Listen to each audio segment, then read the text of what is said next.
I didn't feel like the hit was big when I watched it on tape. It wasn't a huge hit. I didn't black out. Felt a little woozy when I stood up, but I literally could not remember.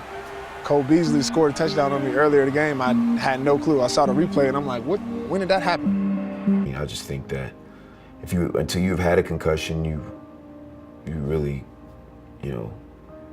can't imagine how that feels. It's like an out-of-body experience. I think we're at the envelope. This game is bigger, stronger, and faster. The collisions are bigger, and there are more of them. Okay, listen, to me, I think it's sad that it took an outside source, i.e. Congress, to bring in the commissioner of the NFL, Roger Goodell, and sit down and ask all these questions. Do helmets cause concussions? Is the one thing NFL players rely on to keep their heads safe the one thing actually hurting them? I'm Nate Bohart, and I'm going to tell you how removing helmets from football could change the way you see the game, and how it could keep every player safe on the field. There are too many concussions in today's football. More and more players are being taken off the field indefinitely due to serious brain damage in the last few seasons. In the 2015 season alone, there were 275 concussions due to head-to-head impact on another player.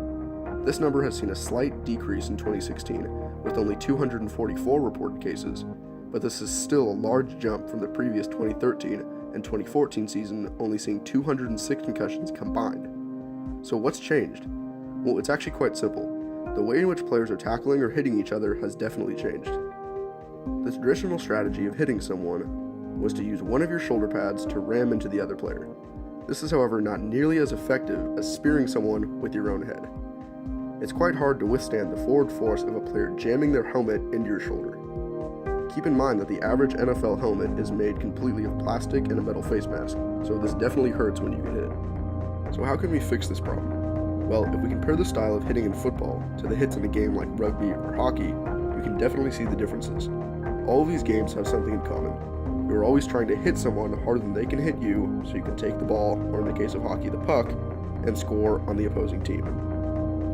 Now, if you look at hockey, no tackling is done, but there's plenty of hitting, or what they call checking. When you check someone, you ram your shoulder into anywhere on the other player's body. This causes them to fall over or get off track, so you can then steal the puck and make a point. In rugby, when a tackle is made, instead of ramming into the ball carrier at top speed, the defender wraps their opponent and uses their own body weight to take the person to the ground. So in a way, they trip the other person with their own forward momentum. In both rugby and hockey, almost no concussions were reported, with only 50 concussions combined in both sports in the 2016 season. That is drastically lower than anything football has ever recorded. And rugby players do it all without pads.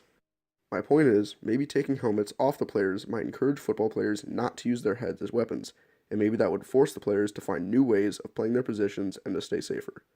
All I ask is that you get the word out about this problem and maybe even try to contact the NFL to try to make a change, because it would keep more players safe and make it a better experience for everyone. Thanks for watching.